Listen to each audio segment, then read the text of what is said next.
My daughter gave me her gift on Christmas Day with a sweet smile, her husband's $400,000 debt. Dad just signed it before New Year's. It's for the family. I smiled, signed it, and then gave them my gift. She opened the box and screamed so loudly that she almost fell over. You won't believe what was inside. Before continuing, subscribe to the channel and write in the comments what time it is in your region right now. The voice drifted through the crack in Evelyn's bedroom door, and I froze halfway up the stairs with a basket of laundry. No, seriously, Laura. It's perfect, my daughter said. That particular laugh in her voice that I hadn't heard since high school, the one she used when she'd gotten away with something clever. We present it as a gift, an opportunity for him to help family. Dad won't be able to say no. You know how he is about responsibility and all that crap. I set the basket down silently. My hands weren't shaking yet. That would come later. Nathan's $400,000. Yeah, the whole thing. We frame it as him co-signing, but really we're transferring the liability. Dad's got the credit score, the house equity.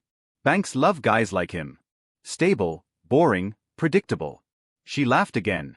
He'll think he's being noble. The great Harold Bennett saving his little girl one more time.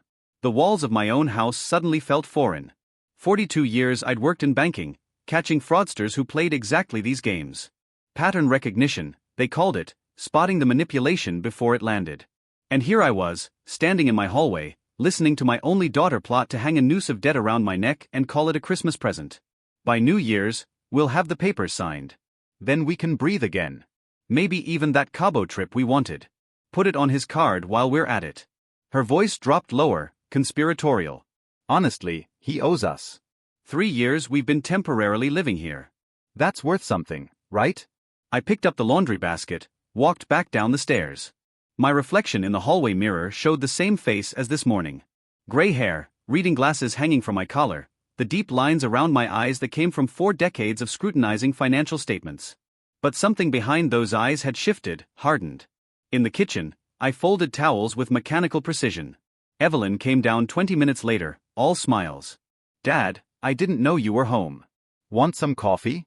That'd be nice, honey. She moved around the kitchen with practiced ease, pulling out the expensive beans she'd bought last week. $40 a pound. For someone with no money, she sure knew how to spend it. Nathan and I were thinking we should do something special for Christmas this year. Really make it memorable. She handed me a mug, her eyes bright with what I'd once thought was love. Now I saw it for what it was. Calculation. We have a surprise for you. A surprise? How thoughtful. She didn't catch the flatness in my tone. Why would she? In her mind, I was just Dad. Reliable pushover dad who'd never once told her no when it mattered. You're going to love it. It's very meaningful. I sipped the coffee. It was excellent. Of course, everything about their lifestyle was excellent. The question was who was really paying for it. That evening I sat in my study, the one room in the house they rarely entered, probably because it lacked anything worth photographing for Instagram, and pulled out the albums. Evelyn at 8, gap-toothed and laughing at her birthday party a week after her mother's funeral. Evelyn at 13, rolling her eyes at my jokes but unable to hide her smile. Evelyn at 22, graduating college, hugging me so tight I could barely breathe. When had that girl disappeared, or had she ever existed at all? My computer screen glowed in the darkness. 42 years as a bank auditor had taught me many things, but the most important was this. Follow the money. Always follow the money because money doesn't lie, even when people do. I opened a spreadsheet, started listing what I knew, what I'd observed but ignored because I'd wanted to believe in the daughter I'd raised alone. The new BMW Evelyn drove, $60,000 at least. The designer handbags that appeared monthly. Nathan's vintage watch collection lining the dresser in the guest room they'd colonized. Dinner receipts I'd glimpsed in the trash. $100 sushi, $200 steaks, all while claiming they were struggling between opportunities, just needing a little more time. 3 years of little more time, $400,000 in debt, and they wanted me to carry it, gift-wrapped, like I should be grateful for the opportunity to ruin my retirement. The funny thing about being an auditor is that you develop a sixth sense. Numbers tell stories, and right now the numbers were screaming. Nathan claimed his startup had failed, but failed startups don't fund BMW leases. Bankruptcy doesn't buy Tiffany bracelets or season tickets to the Bulls. My fingers flew across the keyboard. Account access logs. I'd set up the home network. I had every password. Financial statements they'd carelessly left in the printer. Credit card bills in the recycling bin. I'd ignored them before because I'd trusted my daughter. Trust. What a quaint concept. By midnight, I had enough to confirm what my gut had been whispering for months. Something was deeply, deliberately wrong with their financial picture. The debt was real enough. I found references to it in Nathan's email. Panicked exchanges with someone named Victor about extending the timeline and alternative arrangements. But the poverty was performance art. I leaned back in my chair, studying the photo on my desk. Evelyn, 5 years old, dressed as a princess for Halloween. I'd made that costume by hand, sitting up until 3 a.m. with a sewing machine I barely knew how to use because store-bought wasn't good enough for my little girl. She'd hugged me that morning and said, "You're the best daddy in the whole world." The little girl in that photo wouldn't recognize the woman upstairs, plotting to financially ruin her father over coffee and conspiracy. But I recognized something else in that photo now. I recognized myself, the man I'd been. The man who devoted everything to raising her right, teaching her values, showing her what integrity meant. Time to remember who Harold Bennett actually was, not just a father, not just a retired banker, a professional fraud investigator who'd built a career on catching people who thought they were smarter than the system. If Evelyn and Nathan wanted to play financial games with me, I'd be happy to teach them how professionals play. Sleep didn't come that night. Instead, memories did, uninvited and relentless. I remembered the hospital 30 years ago. The doctor's hand on my shoulder, his voice gentle as he destroyed my world. "I'm sorry, Mr. Bennett. We did everything we could." Evelyn was 8 years old, sitting in the waiting room with a coloring book, unaware that her mother was gone, unaware that our family had just fractured into something fragile and incomplete. I remembered walking into that waiting room, kneeling in front of my daughter, watching her face crumble as she understood what the tears in my eyes meant. "It's just you and me now, baby girl. But we're going to be okay. I promise." And we had been. I'd kept that promise. Learned to braid hair by watching YouTube videos at midnight. Attended every school play, every parent-teacher conference, every soccer game, even though my knees ached from sitting on those metal bleachers. I'd taught her to ride a bike, to drive a car, to balance a checkbook. I'd stayed up with her through heartbreaks and homework meltdowns. I'd paid for college without loans because I'd worked double shifts and saved every penny I could spare. Just you and me against the world. When had that stopped being enough? I traced the timeline in my head, watching the descent like an auditor reviewing a failing company's records. Evelyn's college graduation, bright-eyed and ambitious. Her first job at a marketing firm, modest but promising. Then Nathan Ellis walked into her life at some networking event. Tall, confident, full of big ideas and bigger promises. Entrepreneur, he called himself. I called him something else, but I'd kept it to myself because Evelyn glowed when she talked about him. The wedding was small. Nathan's idea. Intimate, he said. Cost-effective, I suspected. I'd paid for it anyway, given them a check for $10,000 as a wedding gift. Start your life right. I'd told them. They'd started something all right. First came the visit. Just for a few weeks, Dad, while we look for the perfect place. Nathan's startup was in a critical phase. Couldn't afford distractions like apartment hunting. I'd understood. Young couples needed support. Weeks became months. The guest room filled with their belongings. Their toothbrushes colonized the bathroom. Their groceries crowded my refrigerator. Expensive organic everything while I'd spent 40 years buying store brand. "We're so close to a breakthrough," Nathan would say over breakfast, scrolling through his phone. "The investors are really interested. Just need a little more runway." 6 months became a year. Evelyn stopped talking about apartments, started talking about our house like she'd always lived here. Nathan's office calls echoed through the walls, always promising, always optimistic, never actually closing deals. I'd raised concerns once, just once. Evelyn's eyes had filled with tears. "I thought you wanted to help us, Dad. I thought family mattered to you." Mom would have understood. That had shut me up because she knew. They both knew that invoking her mother was the nuclear option, the thing I couldn't defend against. So I'd swallowed my doubts. Watched them settle deeper into my home, my life, my routine. Told myself it was temporary. Told myself I was being supportive. Told myself that good fathers don't keep score. But my auditor's brain had kept score anyway. It was automatic, instinctive. 3 years of casual observations accumulated into a damning ledger. Evelyn's shopping bags from Nordstrom, Saks, Neiman Marcus. Client meeting outfits, she called them, though her LinkedIn showed she'd been between positions for 8 months. Nathan's elaborate coffee setup, a $2,000 espresso machine, essential for productivity. The weekend trips to Milwaukee, Madison, Minneapolis, always staying at boutique hotels. Networking, Nathan explained, building relationships. Building relationships on whose dime? I thought about the utilities I paid, the property taxes, the homeowner's insurance that covered their expensive belongings along with mine, the groceries I bought while they contributed by occasionally picking up takeout, which they charged to cards I now suspected were maxed out. The pattern was obvious, had been obvious. I'd just been too proud to call my daughter a leech, too afraid of driving her away like I'd watched other fathers do, turning family gatherings into cold, formal obligations. I thought I was being generous. Turns out I was being a mark. The photo albums lay open on my desk. I flipped through them slowly. Evelyn's sweet 16 before her mother got sick. Evelyn's high school graduation. Her first day of college, waving from the dorm steps.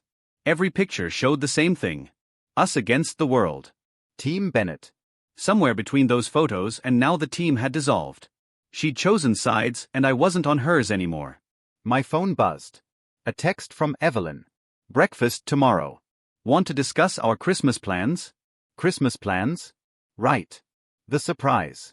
The meaningful gift. $400,000 of someone else's debt wrapped up with a bow and my signature on the dotted line. I typed back, sounds good.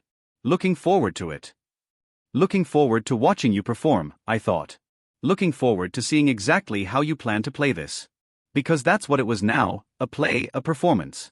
My daughter had become an actress, and I'd been her audience for 3 years, applauding on cue, never looking behind the curtain. But I'd spent 42 years in banking. I'd investigated fraud for a living. Caught embezzlers, money launderers, people who thought they could hide transactions in complex webs of shell corporations. I'd testified in court 17 times, never lost a case. And now Evelyn and Nathan thought they could run a con on me in my own house with my own love for my daughter as the weapon. The amateur hour was almost insulting. I pulled up my computer again, opened a new document, started typing. Not a spreadsheet this time, a plan. If they wanted to give me a gift, I'd accept it graciously, study it carefully, understand every clause, every implication, every legal ramification, and then I'd give them a gift in return. Something memorable, something meaningful, something that would teach them exactly what happens when you mistake kindness for weakness. 42 years of catching financial predators had taught me one fundamental truth. They always make mistakes. Always leave trails. Always underestimate the people they're trying to deceive. Evelyn and Nathan were about to learn what happens when you underestimate a professional. My daughter wanted to play grown-up games with daddy's money. Fine. But she'd never asked what kind of games I'd played at work, what kind of mind you needed to catch people who'd spent years perfecting their deceptions. Time for a family lesson in financial literacy. And the tuition was going to be steep. The next morning, I watched them from my study window. Evelyn and Nathan loading shopping bags into her BMW, the one they couldn't afford but somehow maintained. Premium leather seats, the kind that cost extra. I'd set up my laptop to face the window. To anyone glancing in, I looked like a retiree checking email. In reality, I was running a different kind of audit, the kind I used to do when a bank executive's expense reports didn't match their declared income. Nathan carried 3 bags from Whole Foods. Organic everything, no doubt. I checked their contribution to household expenses last month, $200. My grocery bill for the same period, $800. The math didn't math, as Evelyn's generation liked to say. But the real education came from watching them when they didn't know I was watching. Did you see his face last night? Evelyn's voice carried through the open kitchen window. When I mentioned the surprise, he looked so hopeful. Nathan's laugh, like a puppy waiting for a treat. God, I almost felt bad. Almost? She paused. You think he suspects anything, Harold? Please. The man still uses a checkbook. He probably thinks we're just going through a rough patch. I zoomed in on the computer screen. My network monitoring software showed their devices connected to my Wi-Fi. Every website, every login, every careless digital breadcrumb they'd left behind. They thought I was technologically illiterate. Funny assumption for a man who'd spent the last decade of his career catching cryptocurrency fraud. Over the next 3 days, I compiled what I'd privately started calling the Ellis file. It started with the obvious. Nathan's LinkedIn profile claiming he was CEO of a consulting firm. I ran the business registration, filed 2 years ago. 0 tax returns, 0 reported income. The company existed only on paper, a vanity card for networking events. Then Evelyn's credit cards. She'd been careful. I'd give her that. 3 cards under her maiden name. Total balances, $97,000. Minimum payments consistently late. Collection notices buried in her email, which she'd carelessly set to auto-forward to the family printer when she'd first moved in. I pulled one notice from my filing cabinet, a letter from Capital One dated 6 months ago. Your account is seriously past due.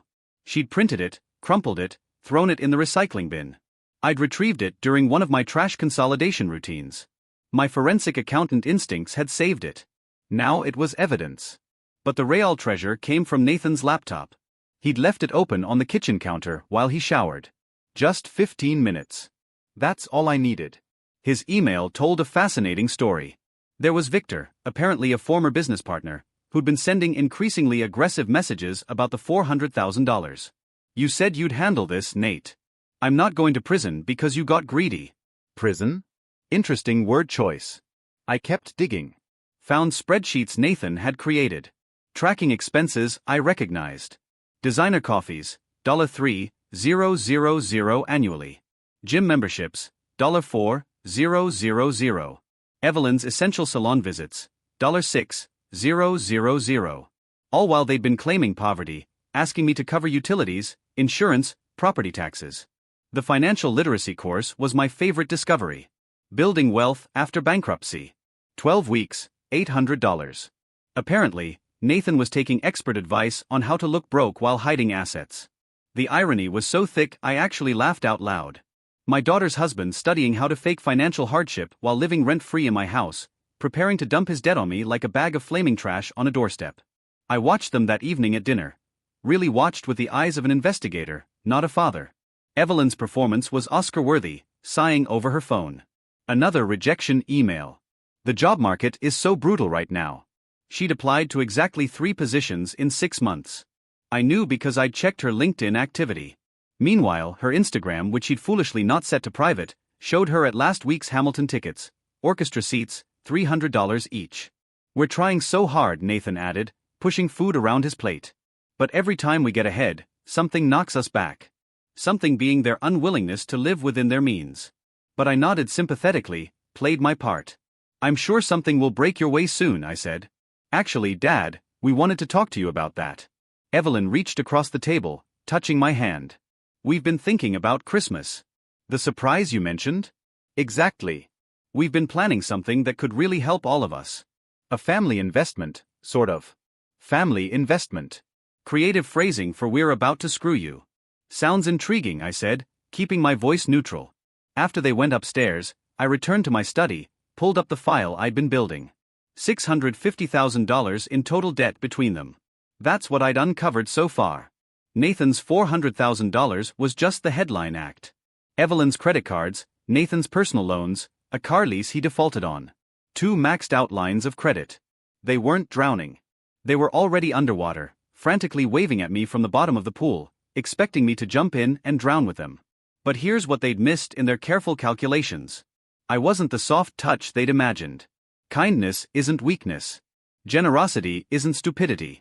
And 42 years of catching financial criminals had taught me exactly how people rationalize theft from those who trust them. First rule, they always believe their own lies.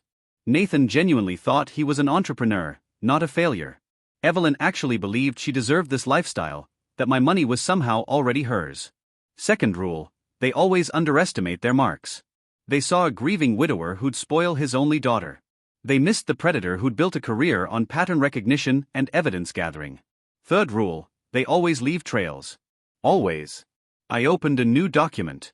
Started typing. Not a list this time. A timeline.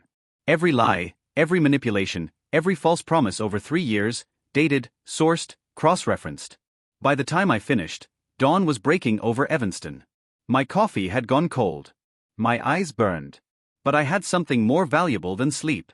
I had the complete picture of their deception, and I was ready to start building my response.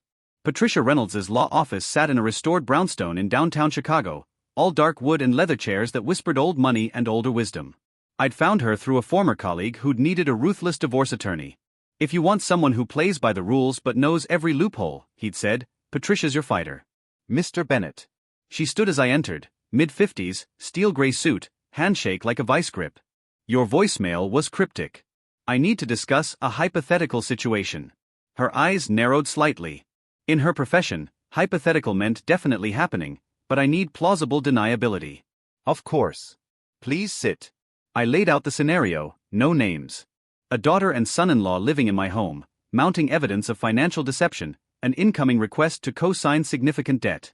Patricia listened without interrupting, taking occasional notes in precise handwriting. When I finished, she was quiet for a moment. How old are you, Mr. Bennett? 67. Then you need to know something. Illinois has strong laws regarding financial exploitation of elderly individuals. Anyone over 60 can claim protection under the Elder Abuse and Neglect Act.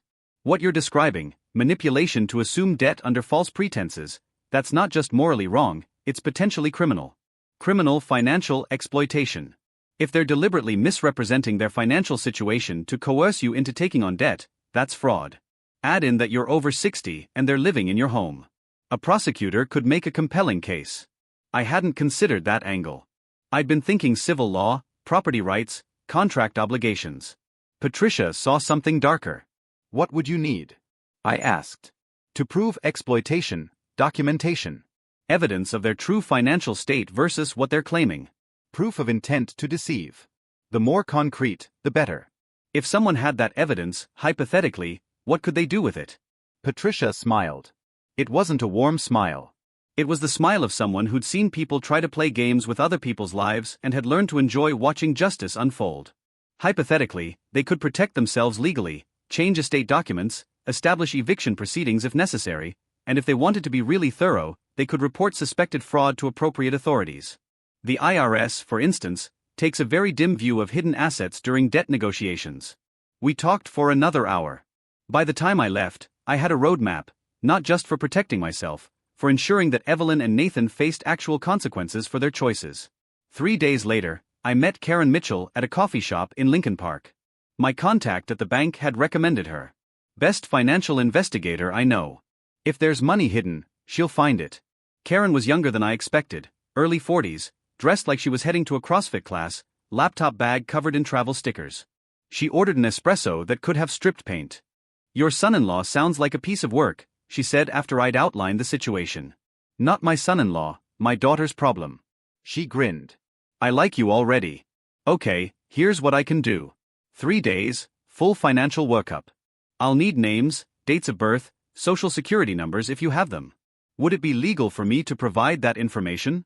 You're the homeowner. They're living in your house. You have legitimate concern about their financial stability affecting your property. Plus, Illinois is funny about elder financial exploitation. People in your age bracket get certain protections. She sipped her espresso. I'm not saying you should provide the information. I'm saying if you did, I'd know how to use it legally. I slid a folder across the table, everything she needed, neatly typed. Karen worked fast. 2 days later, my phone rang. Mr. Bennett, I need you to sit down for this. I was already in my study, door locked. Go ahead. Your son-in-law is hiding about $165,000 in accessible assets. $50,000 in a startup, his buddy Victor's crypto venture. $35,000 in an offshore account.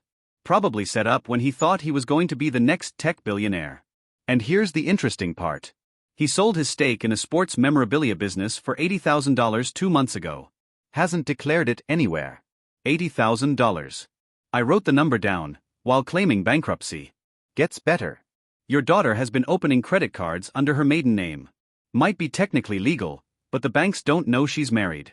That affects credit evaluation, and those cards. She's defaulting strategically, making minimum payments just enough to avoid lawsuits but never actually reducing the principal. How much total between both of them? You were right about the $650 total, but here's what matters. They have the means to cover a significant chunk. They're just choosing not to. After she hung up, I sat in my study for a long time. Not angry anymore, past anger. This was something colder, more focused. They weren't desperate people making mistakes. They were con artists running a long game. And their mark was the man who'd raised one of them, loved her unconditionally, given her every advantage he could afford. I opened my laptop, created a new folder, named it Christmas Gift. Inside, I started drafting a comprehensive analysis of the Ellis family financial situation. Charts showing income versus expenditure. Graphs comparing claimed poverty against actual spending. A timeline of lies.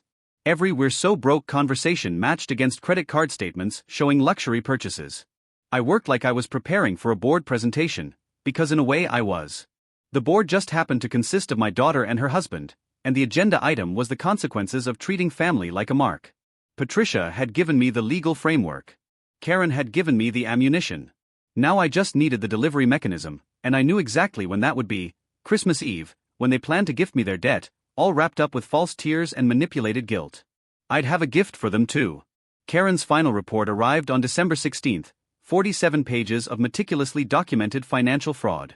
I read it twice, making notes in the margins like I was reviewing a loan application, which in a way I was, except this time the answer was going to be a very satisfying denied.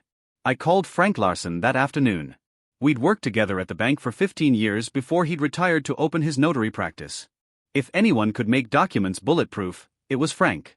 "Harold Bennett," he said when he picked up, warmth in his voice. "Haven't heard from you in months. How's retirement treating you?" "Complicated." "Frank, I need your help with something sensitive." "Sensitive? How?"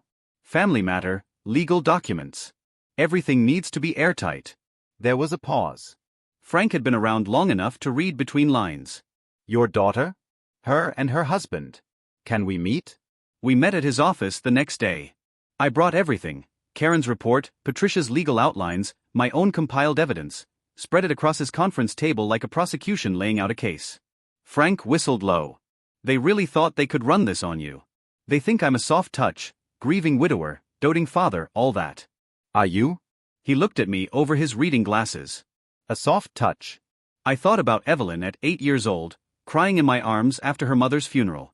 Thought about her at 18, hugging me at graduation. Then I thought about her laughing on the phone with Laura, calling me predictable. "Not anymore." Frank nodded slowly. "What do you need?" "Everything Patricia outlined. Eviction notice, power of attorney revocations, will amendments, and I want one more thing." I slid a handwritten outline across the table. "A formal financial audit, professional format, notarized, the kind banks use when investigating fraud. The Ellis family financial analysis, complete with charts, graphs, projections of their debt-to-income ratio, comparison of claimed versus actual spending. I want it to look like what it is, an official investigation." Frank grinned. It was the same grin he'd worn when we'd caught that VP embezzling back in 2008. "You want to bury them in their own paperwork. I want them to see exactly how I see them, through the lens of 42 years of professional skepticism." It took 3 days. Patricia prepared the legal documents with surgical precision. Frank notarized everything, his stamp making each page official and irreversible. I compiled the financial analysis myself, working late into each night, finding a strange satisfaction in the methodical destruction of their facade. The graphs were particularly damning. One showed their claimed income versus actual expenditures over 3 years. The gap was a canyon. Another tracked Evelyn's Instagram posts, geotagged at expensive restaurants, luxury stores, spa retreats against her stated unemployment. A third compared Nathan's LinkedIn claims of business success against his actual reported income, 0. I added footnotes: professional, clinical, devastating. Under a photo of Evelyn's new designer handbag, estimated retail value $2,400. Date of purchase November 15, 2024. 2 weeks after claiming we can barely afford groceries. Dark humor? Maybe. But after 3 years of being played for a fool, I'd earned some satisfaction. On December 20th, I bought a gift box, nothing cheap. Elegant red cardboard with gold trim. The kind you'd put an expensive present in. Found it at a specialty shop downtown. The woman behind the counter smiled. "Someone special?" "Very special," I said. At home, I arranged everything carefully. Karen's report on the bottom, substantial and official. Patricia's legal documents next, each with bright yellow tabs marking where signatures would be required if they were getting signatures, which they weren't. The eviction notice, the power of attorney revocations, the will amendment establishing a charitable trust that would benefit everyone except my daughter unless she could prove 5 years of financial responsibility. On top, I placed the Ellis family financial analysis, my masterpiece. 47 pages of their lies, cross-referenced and annotated. The cover page looked like something from a Fortune 500 boardroom. Comprehensive Financial Investigation, Ellis Family Unit, prepared by Harold Bennett, Senior Bank Auditor, retired, December 2024. And then, because I couldn't help myself, I added the finishing touches: a toy calculator from the dollar store, bright plastic, the kind you'd give a child learning arithmetic, and a book. I'd found at a used bookstore, My First Million, Teaching Kids About Money, published in 1997, with cartoon illustrations of smiling piggy banks. I tucked them on top, wrapped the whole thing in tissue paper, tied it with a red silk ribbon. Evelyn and Nathan's gift to me was going to be $400,000 of debt disguised as family obligation. My gift to them was going to be the truth, wrapped in irony and sealed with legal consequences. I stored the box in my study closet behind old tax returns where neither of them would think to look. Every time I passed that closet over the next 3 days, I felt a small smile, not satisfaction yet, that would come later. This was anticipation, the feeling a chess player gets when they see checkmate forming 3 moves ahead. They thought they knew how this game ended. They thought they'd written the script: desperate daughter, loving father, inevitable rescue. But they'd forgotten something crucial. They'd forgotten that I'd spent 4 decades studying how people tried to cheat systems, how they rationalized theft, how they always underestimated the person they were trying to con. December 23rd arrived cold and clear. Christmas music played on the radio. The house smelled like Evelyn's expensive pumpkin candles, purchased, no doubt, with credit she had no intention of paying back. I went to my study one last time before dinner, looked at the photos on my desk, Evelyn through the years, smiling at the camera, trusting that her father would always be there to catch her. I'd always believed I was raising her to be independent, strong, capable of standing on her own. Turned out I'd accidentally raised someone who thought standing on someone else was easier. Time to correct that lesson. I picked up the gift box, felt its satisfying weight, carried it downstairs, and tucked it under the Christmas tree, hidden behind the larger presents they'd arranged, probably empty boxes for show. Tonight they were going to ask me to shoulder their burden, and I was going to give them mine. The dinner table looked like something from a magazine spread. Evelyn had outdone herself. Candles, cloth napkins, the good china we usually only used for Thanksgiving. Festive and warm and completely artificial, like a stage set for a play about happy families. Nathan carved the roast. I'd paid for that too, I noted with theatrical precision. This is nice, he said, smiling at Evelyn. Having a real family dinner feels like the old days. What old days? The ones where they moved in temporarily and never left. But I kept my face neutral, playing my part. It's lovely, I agreed. Evelyn, you've really made everything special. She beamed, reached across to squeeze my hand. You deserve it, Dad. After everything you've done for us. The irony was so thick I could taste it. Everything I'd done for them included providing free housing, paying utilities, covering property taxes, buying groceries they supplemented with luxury items charged to hidden credit cards. But sure, I deserved a nice dinner. We made it through the meal with pleasant small talk, weather, sports, carefully avoiding any mention of jobs, money, or the future. I watched them exchange glances, little nods of coordination. They'd rehearsed this, probably spent hours planning the perfect approach. Finally, as Evelyn served coffee, expensive beans naturally, Nathan cleared his throat.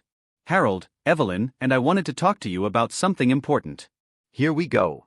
We've been thinking a lot about family, Evelyn added, her voice taking on that earnest quality she'd perfected. About what it means to be there for each other. I sipped my coffee, said nothing. Let them work for it. Things have been rough lately, Nathan continued. I won't lie to you. My business ventures haven't panned out the way I'd hoped, and the market's been brutal. The market, as if external economic forces were responsible for his string of failures rather than his own incompetence and unwillingness to work a regular job. We've tried everything, Evelyn's eyes were getting misty, right on schedule. Every possible option, but we've hit a wall, and we're running out of time. What kind of wall? I asked, keeping my tone concerned. Nathan reached under his chair, pulling out a leather folder, set it on the table between us like he was presenting a peace treaty. I have some outstanding debts, business loans that are coming due.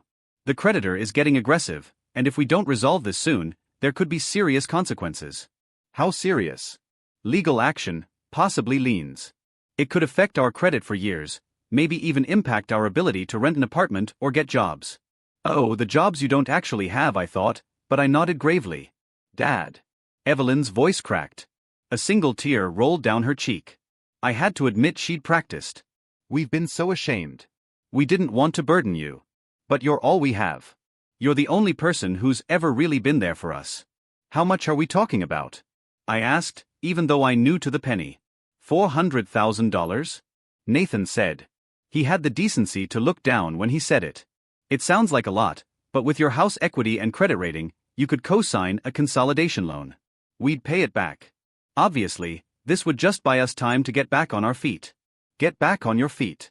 I repeated the phrase slowly, tasting each word. How long have you been trying to get on your feet exactly? Nathan's smile faltered. It's more complicated than that. The economy, timing, unexpected setbacks. I'm sure it is complicated. I set down my coffee cup. Evelyn, when was the last time you actually applied for a job? Her eyes widened. I've been applying. The market is 3 positions in 6 months. I checked your LinkedIn. The color drained from her face. Nathan jumped in. Harold, we're not here to be interrogated. We're family. We're asking for help. No, I said quietly. You're asking me to take on your debt, to absorb the consequences of your choices. There's a difference. Dad, please, let me see the paperwork. Nathan hesitated, then slid the folder across. I opened it. Loan documents neatly prepared. All they needed was my signature. I scanned the terms, the interest rates, the payment schedule. Professionally done. They'd put real effort into this trap. You've thought of everything, I said. We just need you to sign by New Year's Eve, Evelyn said, hope creeping into her voice. Then we can start fresh. A new year. A new beginning. A new beginning. I closed the folder, pushed it aside. Actually, I had a similar thought about fresh starts. I stood up, walked to the Christmas tree, retrieved the red gift box from behind the decorative presents, carried it back to the table. What's that? Evelyn asked. Your surprise. You mentioned wanting to make this Christmas meaningful, exchange gifts that mattered. I set the box down. I agreed, so I prepared something for both of you. Consider it my response to your proposal. Nathan's brow furrowed, but Evelyn was already smiling, maybe thinking I'd folded, that I was presenting my agreement in some sentimental way. Nathan reached for the box, pulling off the ribbon. Inside, nestled in tissue paper, he found the toy calculator first. His hand froze, face going from confusion to something darker. He lifted it out slowly like it might bite him. What is this? Keep looking, I said pleasantly. There's more. Evelyn pulled out the children's book, My First Million, Teaching Kids About Money. She stared at the cartoon piggy bank on the cover, color rising in her cheeks. Dad, I don't understand. Keep going. Nathan's hands shook slightly as he moved the tissue paper aside, found the first document, began reading the title aloud, his voice getting quieter with each word. Comprehensive Financial Investigation, Ellis Family Unit. The room went silent except for the Christmas music still playing softly from the living room, some choir singing about peace on earth. Evelyn grabbed the document, scanning the first page.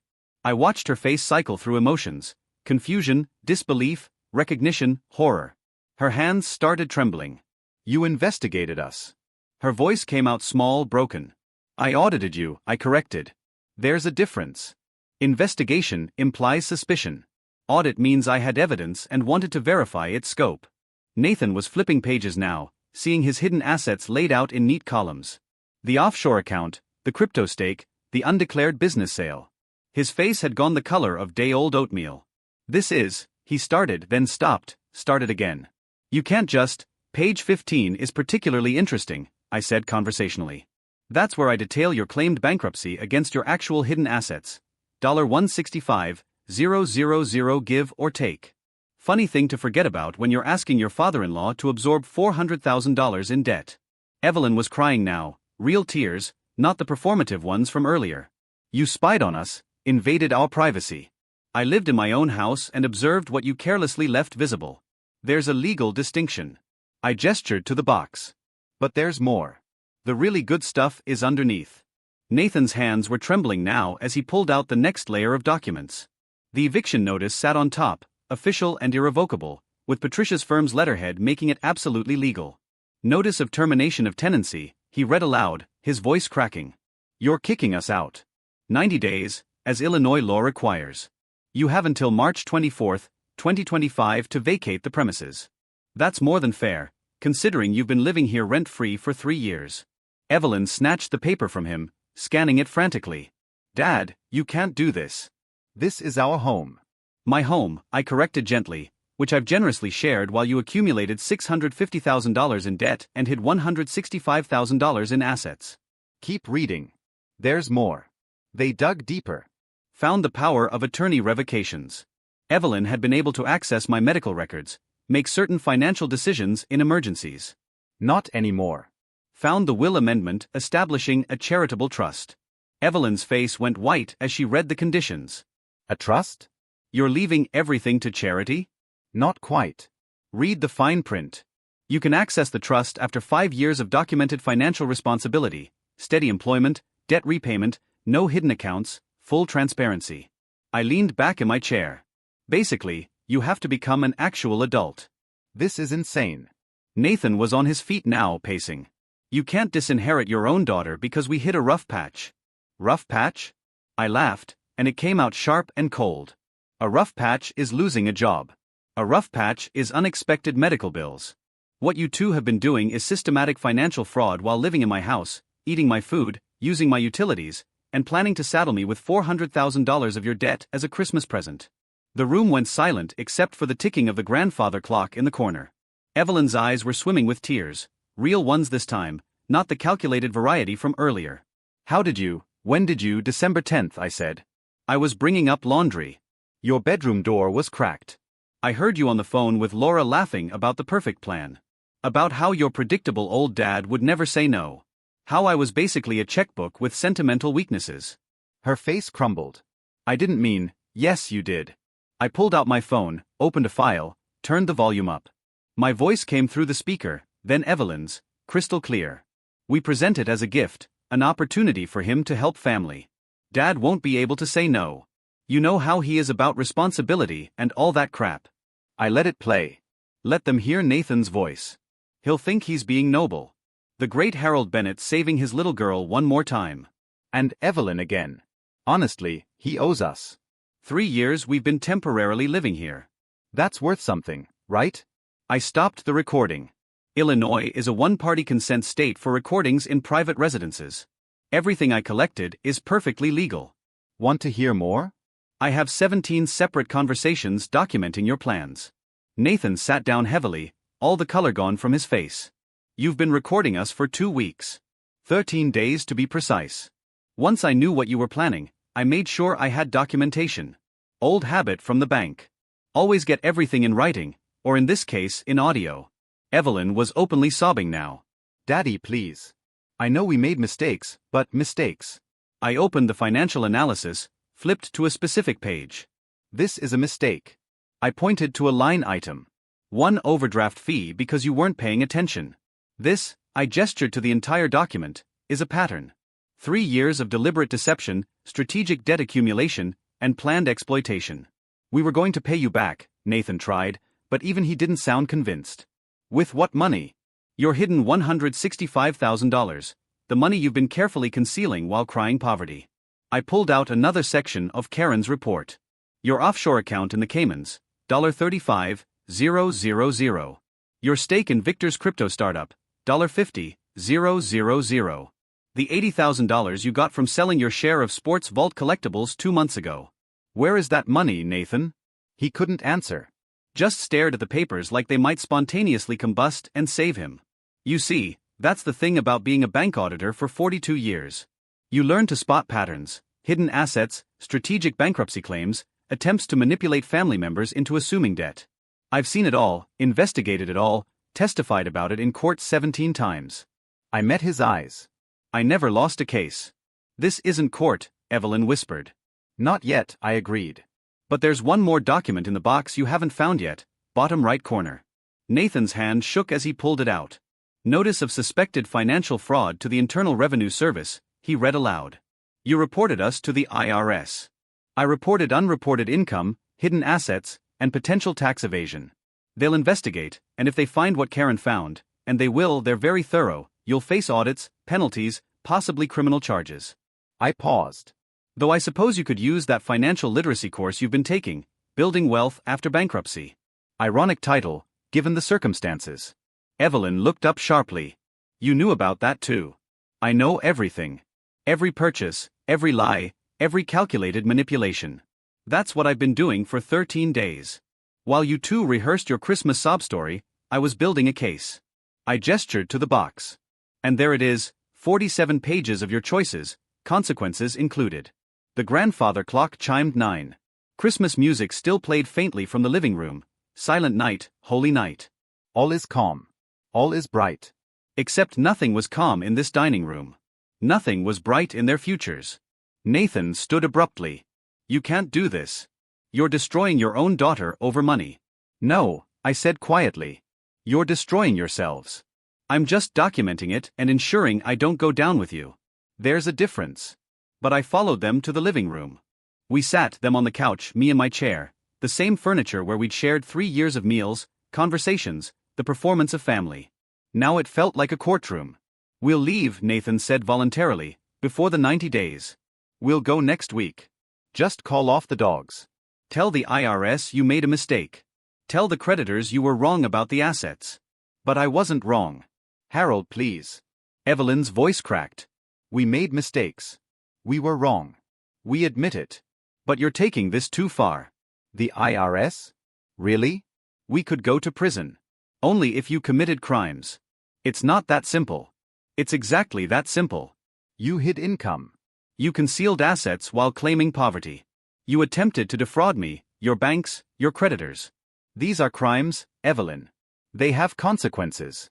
We're your family, she whispered. You stopped being my family when you decided I was an ATM with sentimental weaknesses. I leaned forward. Do you want to know the worst part? I would have helped you if you'd come to me honestly, admitted your mistakes, asked for help. I would have worked something out, payment plan, consolidation loans, something. I'm not a monster. Then why are you doing this? Tears streamed down her face, real ones finally.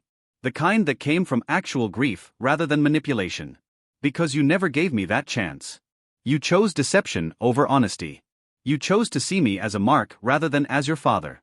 You made that choice, Evelyn, not me. Nathan stood up, hands balled into fists. You know what? Fine. You want to play hardball? We'll get a lawyer. Challenge the eviction. Challenge the recording. Challenge everything. Good luck finding one who will take your case when you can't pay the retainer. His face went red. We'll figure it out, with your hidden assets. Go ahead.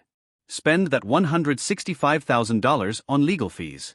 Watch how fast it disappears, and then the IRS will come asking where you got it since you never declared it. I smiled. Either way, I win. The doorbell rang. Perfect timing. That'll be Patricia Reynolds, I said.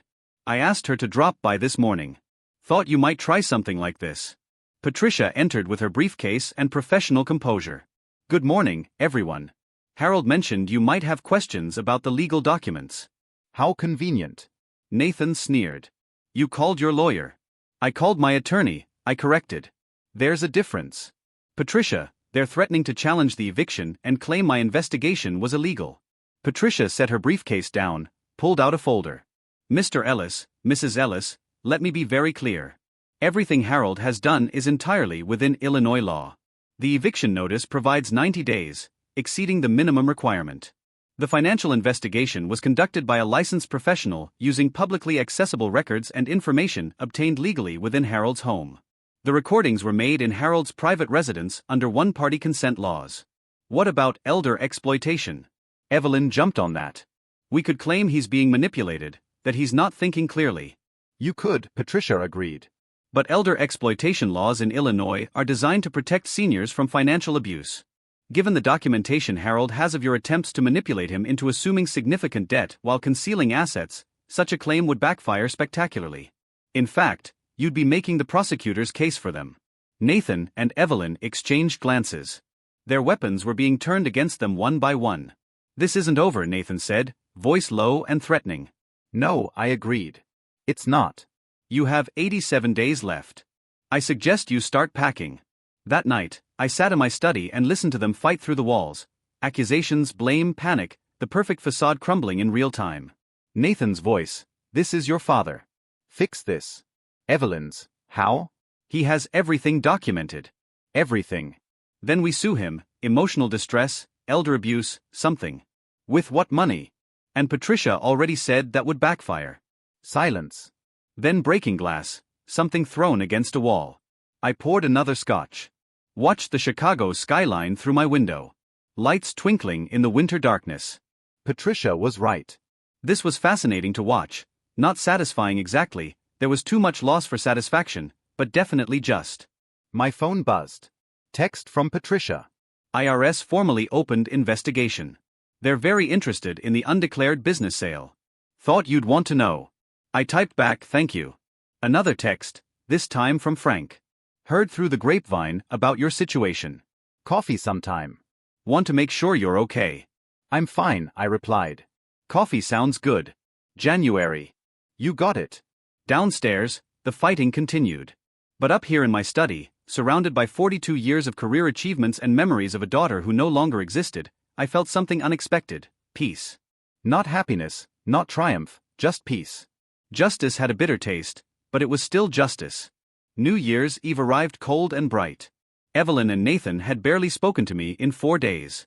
They'd found an apartment in Rogers Park, cheaper neighborhood, much smaller space. I'd overheard Nathan on the phone negotiating with his friend Victor to crash there temporarily until the heat dies down. The heat wasn't going to die down, but I didn't tell them that. I spent the morning in my study while they packed. Boxes appeared in the hallway. Furniture got marked with tape. Their expensive belongings suddenly looked shabby in daylight, all flash, no substance, like their entire lives. Around noon, Evelyn knocked on my door. Come in. She stood in the doorway, not entering. Her eyes were red but dry. She'd run out of tears, apparently. We're leaving today. Nathan found someone with a truck. Before the 31st. That's earlier than I expected. We can't stay here anymore. Not with, she gestured vaguely, everything. I understand. Do you? Her voice hardened. Do you understand that you've destroyed us? That we're going to lose everything because you couldn't forgive one mistake. It wasn't one mistake, Evelyn. It was 3 years of calculated deception culminating in attempted fraud. I kept my voice level. And you're not losing everything. You're losing access to my money. There's a difference. What about the will, the trust? Still in place. 5 years of documented financial responsibility, steady employment, debt repayment. Then you can access it. 5 years. She laughed bitterly. You know that's impossible. Is it? Get a job, budget, pay your debts. Millions of people do it every day. We're not millions of people. We're your family. Were. I met her eyes. Past tense. She flinched like I'd slapped her. Good. Maybe it would finally penetrate. I'll never forgive you for this, she said quietly. I can live with that. Can you live with what you tried to do to me? No answer. She turned and left. 2 hours later, I stood at my study window, watching them load boxes into a rental truck. Nathan moved with aggressive efficiency, throwing things rather than placing them. Evelyn worked slowly, mechanically, like a puppet with cut strings. She looked up once, saw me in the window. Our eyes met. I didn't wave, didn't smile, just held her gaze until she looked away. Then they were done. The truck loaded. Nathan climbed into the cab. Evelyn walked toward the house one last time. I thought she might come to the door, might try one final appeal. Instead, she just stood on the walkway looking at the house, her home for 3 years, the place she'd colonized, exploited, taken for granted. I went downstairs, opened the front door. Evelyn. She turned. Hope flickered in her eyes. You wanted to play adult financial games. I showed you how it's done professionally. I paused. The only difference is I played honestly. The hope died. Her face went blank. Goodbye, Dad. Goodbye, Evelyn. She walked to the truck, climbed in. They drove away. I stood on the porch watching until the truck disappeared around the corner. Then I went inside, locked the door, and walked through the suddenly empty house. Their bedroom looked ransacked, drawers open, trash on the floor, a broken lamp in the corner. I'd have to clean all this, repaint, exorcise the ghosts. In the living room, their gift still sat on the coffee table, the loan documents, $400,000 of debt they tried to hang around my neck. I picked up the papers, carried them to my study, fed them into the shredder page by page, watched the strips fall into the bin. That night, I called Frank. Hey Harold, how'd it go? They're gone. Left this afternoon. How are you feeling? I considered that, lighter, sadder but lighter. That's normal. You did the right thing. Did I? I looked around my empty house. Sometimes I wonder. Don't. I've seen the documentation. They were robbing you blind, Harold. You just refused to be robbed. That's not cruelty. That's self-preservation. Maybe. Definitely. Now listen, Sarah and I are having people over tomorrow night. New Year's Day. Come by. You shouldn't be alone. I'm not sure. Not asking, telling. 7 o'clock. Bring wine if you want, but mainly just bring yourself. I smiled despite everything. All right. Thank you, Frank. After we hung up, I sat at my desk, pulled out my phone, found the financial analysis I'd created, 47 pages of their deception, meticulously documented. I didn't delete it. Evidence had to be preserved, especially with the IRS investigation ongoing. But I did archive it, moving it into a folder labeled Closed Cases, because that's what this was now, a closed case. The investigation complete, the verdict rendered, the sentence served. My phone buzzed. Email from Patricia. IRS agent called. They're very impressed with your documentation. Said it's the most thorough civilian financial analysis they've seen. Investigation proceeding on multiple fronts. FYI, they may want to interview you formally. We'll keep you posted. Also, you did good, Harold. Really good. Proud to know you. P. I typed back, thank you for everything. At midnight, I stood at my window watching fireworks over the lake. The city celebrated, strangers cheering the new year, fresh starts, new beginnings, all that optimistic nonsense. But maybe they had a point. I was 67 years old, retired, alone, but also free, financially secure, no parasites, no manipulation, no performance of family where none existed. My phone buzzed again. Frank. Sarah says bring your appetite. She's making her famous lasagna. See you tomorrow. I smiled, typed, looking forward to it. Below me, Chicago glittered in the winter darkness. Somewhere out there, Evelyn and Nathan were learning what consequences felt like, what accountability meant, what it cost to betray the people who loved you. I hoped they learned the lesson. I really did. But whether they did or not, it wasn't my problem anymore. I'd raised my daughter to be independent, strong, capable. Time to see if any of those lessons actually stuck. As for me, life after 6-7 was just beginning. And this time, I was choosing who got to be part of it. If you like this story, please like this video, subscribe to the channel, and share your impressions of this story in the comments. To listen to the next story, click on the box on the left. Thank you for watching.